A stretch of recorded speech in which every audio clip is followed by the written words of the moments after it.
kali berpikir bahwa sesungguhnya yang ditunggu oleh masyarakat kita, warga yang tidak mampu adalah bantuan. Hak konstitusional yang sebagaimana tadi Bapak sampaikan terpenuhi. Ketika kemudian kita terus berada dalam sebuah polemik yang panjang, sesungguhnya yang dibutuhkan oleh masyarakat sekarang adalah terbantu. Oleh karena itulah kenapa kemudian ketika pembahasan APBD 2017 yang dilakukan di akhir 2016, saya sudah menginterupsi. Saya melakukan interupsi langsung kepada Bu Wali pada waktu itu agar 1 Januari 2017 ini akan ada peralihan. Nah, ibaratnya seorang bayi yang dia ASI itu kan nggak bisa kemudian ketika dilepas langsung dilepas. Ketika masa transisi itu dia membutuhkan waktu disape begitu bahasanya untuk kemudian secara bertahap ya.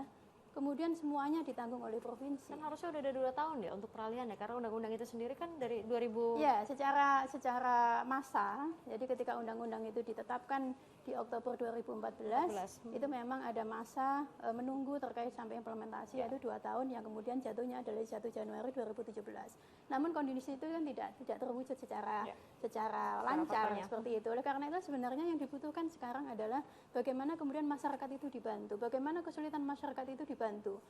Adapun kemudian kita mengatakan ini salah, ini tidak tepat, ya tetap aja akhirnya kemudian masyarakat ini tetap tidak terbantu. Itu yang sebenarnya menyedihkan kita. Oleh karena itulah kemudian apa yang sekiranya bisa kita lakukan yaitu kita lakukan. Nah, masalah kemudian nanti kita mendorong pemerintah provinsi misalkan. Kalau saya tentu sebagai anggota DPRD saya akan mendorong pemerintah kota Surabaya untuk kemudian bagaimana agar bantuan itu bisa diberikan. Nah, kemarin kita melakukan konsultasi ke Kementerian Dalam Negeri bersama dengan pemerintah kota, lengkap kita duduk bersama. Di situ memang disampaikan bahwa bagaimana tadi saya di awal menyampaikan tidak ada kalimat melarang. Ya. Tapi yang saya tangkap di sana adalah penganggaran bantuan sosial itu dibolehkan dengan syarat. Itu yang saya tangkap. Apa syaratnya?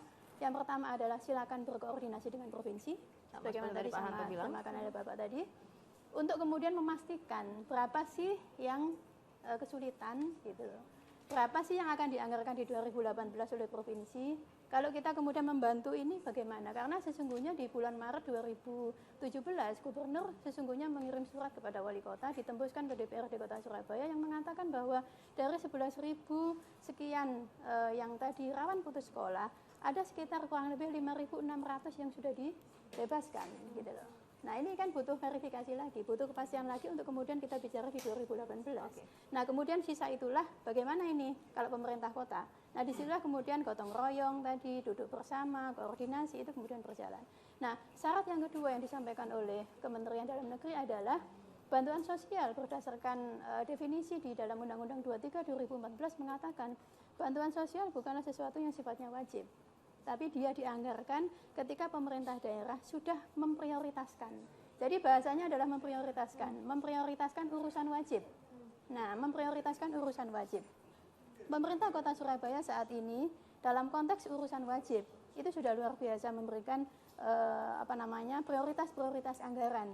Dan terkait dengan bantuan belanja hibah dan belanja bantuan sosial, sesungguhnya pemerintah kota selama ini 2017 dan tahun-tahun sebelumnya itu juga sudah menganggarkan. Logikanya adalah sesungguhnya pada syarat yang kedua itu sudah terpenuhi. Tinggal syarat yang pertama yaitu koordinasi untuk kemudian duduk bareng agar kemudian capek juga. Saya yakin masyarakat kalau kemudian terus melihat ini nggak selesai ini jane karepe opo gitu kan begitu.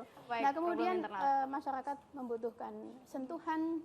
Nah, kalau kemudian toh misalkan sampai kemudian nanti ini kan pekan depan akan penetapan nih KUAPPAS, ya itu kan nanti kita akan tahu endingnya seperti apa. Karena kita memang menyadari bahwa penetapan APBD yang diawali dari KUAPPAS adalah sebuah kesepakatan bersama, tidak boleh ada pemaksaan dan sebagainya.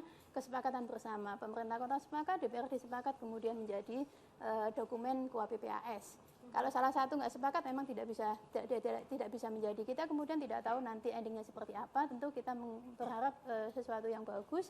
Nah, kalau kemudian nanti ternyata pemerintah kota misalnya belum bisa melakukan intervensi melalui APBD, kita belum melihat juga upaya pemerintah kota untuk menggalang misalkan dana non budgeter terkait dengan ini. Oke, Bu Bagaimana Reni, kemudian saya hold dana-dana dulu di sana sebentar. CSR itu kita masukkan di sini. Intinya begini, yang ditangkap oleh masyarakat kita adalah seberapa besar sih upaya pemerintah kota. Ya. Tidak hanya dalam konteks itu kemudian menggugat gugatan undang-undang turut mendukung, tapi kemudian berupaya sedemikian rupa untuk kemudian ketika ini APBD nggak bisa, kemudian mencari dana-dana non budgeter yang secara peraturan perundang-undangan juga dibolehkan. Intinya masyarakat juga harus tetap mendapatkan layanan dari sisi pendidikan. Saya ke mahasiswa dulu.